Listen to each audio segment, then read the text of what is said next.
listening to the IFF TV podcast.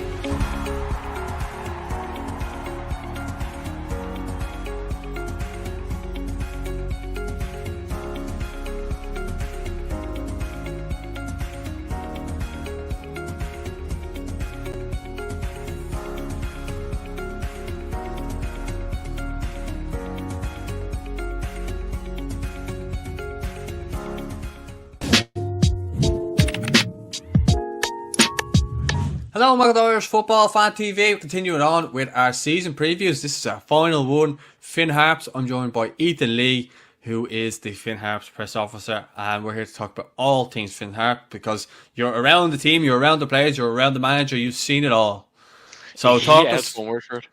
So yeah. But, sorry, there's a little bit of a delay on the WhatsApp and the Wi-Fi there. But listen, we said you get you on talk about Finn Harps. So we'll start off with firstly just last season. Going into last season, what did you predict on last year's show? I was here and I predicted we'd come 8th. We didn't have the squad finished then, but I thought maybe we'd have enough to kind of get out of the relegation spots. Ended up being true in the end. Yeah, well, you know, was that a bit of wishful thinking, or did you actually genuinely feel that? No, I thought we would. I think we had a good squad last year. I think because that was back February, we didn't know we were going to have a big pandemic on. So I think every club was affected, fair enough. But I think one thing we had to struggle with, we had so many new players, is that like the lads that have been there 5-6 years, even they didn't know who the lad to the left of them was, who was in front of them. You know, so you kind of had no time to bed in. So I think we really struggled with that at the start of the year. So kind of talk me then from the first couple of games that into COVID and the struggles of COVID, obviously with Finn Harps and how getting back. And did you just know that you were going to come back and stuff? Because there was so much doubt in the league that no one, like I just had Shane on from Waterford there, and he was saying he didn't even know if they were going to come back as well. Like, do you know? Yeah, it was tough, Liam. It was really tough. We didn't kind of know we were going to get back. We kind of find it hard to maybe make ends meet at the best of times. So, you know, we had lads that were kind of from abroad. They'd went home, didn't know if they were going to be coming back, that kind of thing. You know, we had to do the GoFundMe to get new dressing rooms to comply with COVID. So, you know, between Finn Harps fans and the kind of wider football community, I must say, like Shamrock Rovers fans were a big help. Everyone kind of pitched, and we had to raise 35 grand to get new dressing rooms put in, so we could even have games at Finn Park, you know. So, a lot of work, a lot of kind of busy activities, but we finally got there in the end.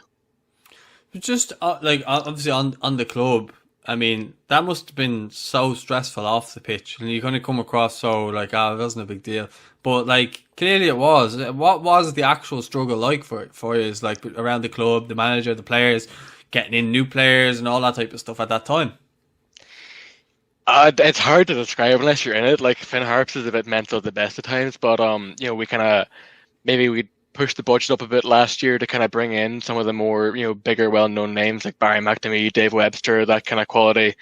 And then, you know, 4 games of the season, you've got no fans, you know, no income coming in. You have to build this brand new kind of, you know, dressing room. It was really kind of tough going for a while, but we can always find a way. Everyone, you know, pulls in. The one thing about it is, although maybe smaller in number, it's a kind of, you know, small town, Ballybofey, only 5,000 people population, but you kind of really all pull together in the kind of tough times, and that kind of proved through again, really, that we kind of managed to get through that and do so well in the end. Yeah, because like I was looking at it just going like, I did think that David Webster was going to be a key player for his last season, his experience and stuff like that, especially being down there. I think his experience would have been invaluable, you know. Yeah, you know, he obviously helped Pats and Waterford as well when he was with them. And I just thought he was just such a good experienced player to have in and around that dressing room, and obviously he knows the league so well that, you know, him, and then you add that Barry McNamee into it as well, who, you know, not that long ago was playing for Cork and was tipped to be one of the best players in the league and stuff like that, and then he's gone to you guys. He was obviously at Derry for a while as well, but he is a class player as well, and I just thought he's kind of had the bones of a really strong squad there. And I suppose, what were your thoughts coming back from COVID then? Were you worried, or were you still confident? It was weird. I kind of thought we'd do well, but the big kind of issue was back when the football first came back, I think we had 5 games in 13, 14 days. And I think we lost all but one, and we won one in the cup. And that kind of drag after not playing for 4 months, and suddenly you're playing a game every 3 days, it was brutal. And we had a really kind of tough run. And I think that's when you started to see the fact that the group hadn't been together that long. There was, it wasn't kind of together as a proper team. People were still kind of like, learning who they're playing with, figuring things out. So really kind of that's when you saw the bad run, and we really had to kind of hold to get out of in the end. Yeah. So the Great Escape. Yeah. As much in as your Shelburne jersey. But yeah. talk me through it from your own point of view, because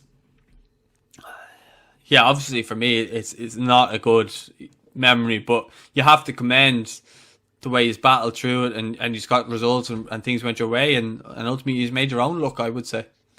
Yeah, I think a big thing is, even if you remember, I saw you at the game in Tulka Park where Harps and Shells drew one each, and I remember that game. The first half, Shells could have been about 5-0 up. We were battered. It was a bloodbath, and then second half we were the better team. We could have 3 or 4 of our own, and I remember with the lads after the game, they were just more annoyed than anything. They felt like it was an opportunity missed because they knew there was quality in the squad, but they just couldn't get wins. They just couldn't get 3 points on the board, not just one. And so I kind of knew then that if they stuck at it, they'd kind of, catch teams by surprise and see, oh, Harps are down, 9th, 10th in the league. We'll probably be able to roll them over. And they'd get a shock. And that kind of happened. I'd say the draw at Dundalk was a good turning point, but then beating Bows 2-0 in Dalier, that kind of handed Rovers the league, but we played them off the park that night. And that really gave them, I think, the belief and the confidence that here, look, if we can beat Bows 2-0 here, we can take on anyone. Yeah, because that obviously seemed to be the case. I remember that game against Shells as well. I think that was Shells' ultimate downfall. Just couldn't score goals at that particular time and onwards for the rest of the games of the season. Yeah. That just couldn't score goals. And yeah, you were right. In the second half, Finn Harps were much the better team, and it was a tale of two halves, really. Wasn't the best game to watch. I think you'll agree on that. Yeah. A few of the games are like that, I think. I think you saw last year, because there were so few games, a lot of teams played very cagey and very, tried just to not give up a goal rather than score one themselves. Yeah. And look, that seemed to be the case towards the end of the season for most of the teams. Do you know what I mean? I think a lot of the games were kind of won and lost that way, Yeah. I think the thing with Harps, I think towards the end of the season, just grinding out results. I think someone said on Twitter that if you're going up to Ballybofey in the kind of winter months and you go a goal down, you have to accept you're not going to get the result you want. And I think that ended up being the case for a few teams in the end. Yeah, much to your delight anyway. So obviously you stayed up. Shells, had the relegation playoff, lost to Longford. Longford will be up playing against you this year now as well. But let's just talk about this season then. Obviously your players out, players that have left the club for this year. So we're going to shout out to Andrew Dempsey again. I've shouted him out on every video because we're going by his list. The transfer tracker. Yeah, really, really good. Yeah, handy job. Fair play to him. So I've only got 3 outs here, and you can tell me if there's anyone missing. So Sam Todd's got to UCD, Garrett Harkin, and Tom McDermott. Will you be sad to see any of them go? Well, there's a few more gone, but Gareth Harkin was the captain. And he's been there, I think 8 years or so, 9 years. So he's a kind of big one to miss. I think he missed a few of the early games, and once he came back into the team, we really improved. And so, be sorry to see him go, but kind of him and Ollie had a bit of a falling out, couldn't really agree, and that's football; these things happen. I think who else? Sam Todd, also a big miss. He's been with the club. So he came in. We were in the first division 2018, and every year since then we've improved, and it's kind of no small part due to his involvement as well. The likes of Alexander Cogler, he's gone. Probably Leo Donnellan, he's gone. I think Rory Harkin might be gone as well. So we've missed a few, but we've kind of replaced them as well. So that's football. You're not going to hold on to everyone, but I think we've done a good job to hold on to the bulk of last season's squad, which I think, as you saw towards the end of last season, there's a lot of kind of potential and quality there. So hopefully we can kick on from that. Yeah, well, I have your re-signed players, and I want you to talk me through who you think will obviously be a big factor keeping this year. So you got Barry McNamee, Mark Timlin, Stephen Folham, Patrick McGarvey, Tony McNamee, Mark McGinley, David Webster, Stephen Doherty, Ryan Connolly, Carl O'Sullivan, Mark Russell, Adam Foley, Kosovar Siddiqui, I hope I said that right, Joe You did Bradley indeed. Walsh, get in there, Yeah. Liam McLaughlin, Ronan Gallagher, Mark Coyle, Shane McElhenney, and Jamie Brown. If there's anyone missing again, you can let me know. Yeah, I think off the top of my head that all sounds right. But even, their Harps aren't used to having that number of players, kind of re-signed right away with no turnover. So to hold on to the likes of, Barry, Webby, Koss, Shane McElhenney, Marcus, all of them, a lot of them would be in your starting 11 kind of as soon as you can. So to hold on to them, I think speaks a lot about the job that they kind of all done at the end and the kind of team togetherness, but also how they feel about the clubs, because they would have had offers elsewhere, but they were happy enough to stay because the club might not be those glamorous, but they're kind of well taken care of. It is a bit of a cliche, but it's a kind of family club. You're brought into the family, you're made to feel at home. So I think that speaks a lot. Yeah, well, I think is this something that maybe you can build off, because maybe in the last number of years you have been able to hang on to players like this, and you're probably going to every season with a totally new team. Yeah. No, it's definitely great to have, and even kind of look at the defense. Bar, I know we'll get on to it, but like kind of Ethan Boyle's coming in and he'll probably play. But most of the kind of the defense is set, goalkeeper set, even up front, the likes of Carl and Adam Foley. They played a lot towards the end. Adam Foley kind of came up big for the club. He came in the middle of the season, didn't play, kind of solo appearances here and there, and then after a couple of injuries, he ended up starting the last 3 or 4 games and scored twice. To kind of win big games. So you can see all through the pitches, a kind of maybe a spine for him. And if you can, like any good team that kind of goes on a run or starts to improve, they kind of get in that spine and that kind of holds firm throughout. We just want to take a quick break to speak about our sponsors for this video and podcast, Team FeePay. As you can see in the image there, some of the clubs that Team FeePay has acquired, Shamrock Rovers being the main one so far. Team FeePay is an easy to use online payment platform that covers management and administration, finance, club development, communication, governance and COVID track and trace. Club administrators save hours of time with Team FeePay, save time on administration and finance. You can quickly confirm, decline and record attendance at club sessions and events. With a new database created, parents and players register with the system, which in turn creates and builds a player database for the club. Team groups can be easily set up for easy access to data. Real-time transaction updates. Team FeePay keeps club administrators or team managers updated on processed payments, but also flags up incomplete transactions and automatically emails the payee to give notice of a future attempt. Team FeePay already works with over 1,000 leagues, clubs and academies and are growing all the time. Team FeePay is proud to be helping clubs across multiple sports. Team FeePay is free to use, it's free to install by all of their members. There are no hidden fees, there is no sign-up fee, no annual fee and no monthly membership fee. The processing fee. Team FeePay charge a very modest fee for any financial transaction that they process, similar to the bank or other credit card processor fees.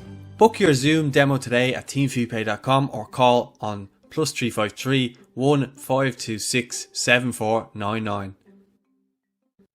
Yeah, well, I'm just going to talk about your transfer in, and you can let me know who you're most excited about seeing about. So we got Ryan Rainey from Bonaghy United, Conor Barry from Galway United, Will Seymore from Sligo Rovers, Ethan Boyle, who you mentioned there, from Linfield, Luke McNicholas from Sligo on loan, Niall McGinley from Dungannon Swifts, Ryan Shanley from Hibs in Scotland, Tunde Owalabi from Hamilton, and Sean Boyd. Yeah, Why are you laughing there's a few.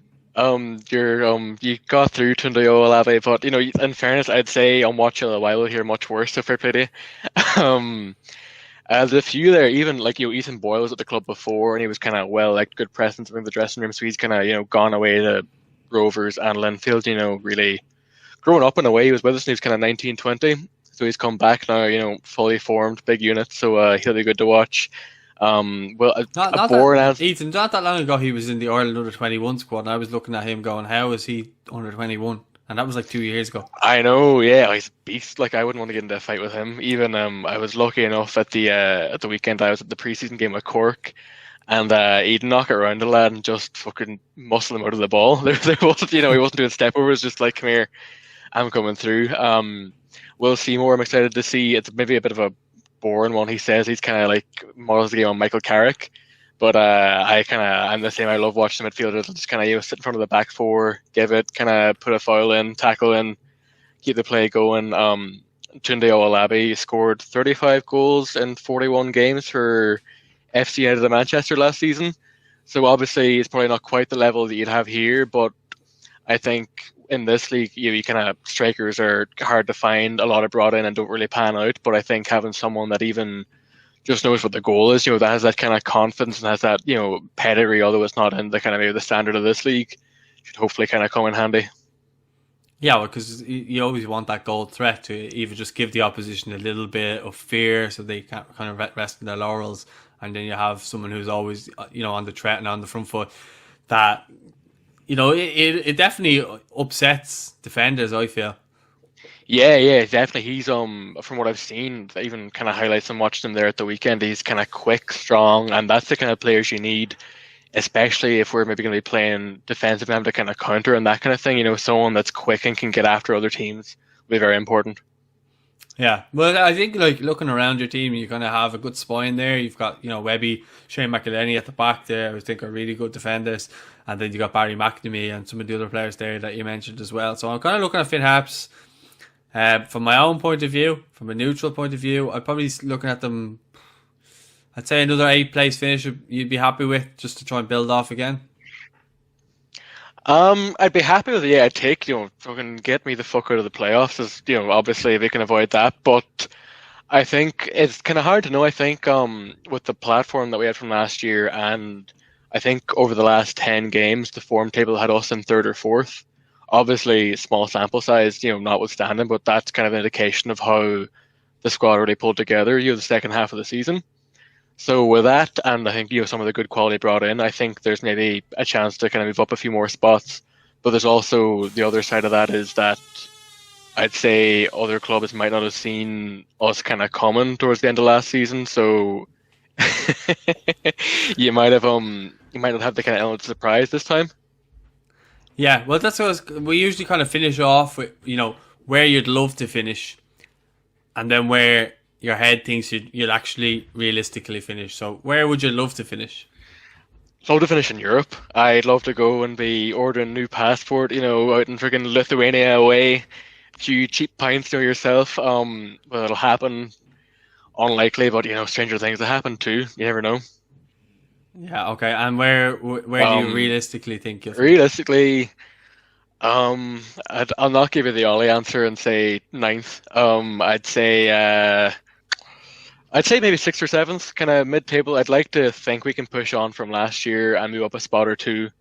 I'd think, the 2 clubs that have come up might find it tough. I know Drogheda have signed fairly well, but, it's kind of hard to maybe come in and gel, or maybe a couple of maybe more injury-prone older players they brought in, which might be fantastic, might kind of miss some game time. It's hard to know. I'm not that sold on who Waterford have brought in, or Derry either. And so I think, with kind of COVID as well, you wouldn't know.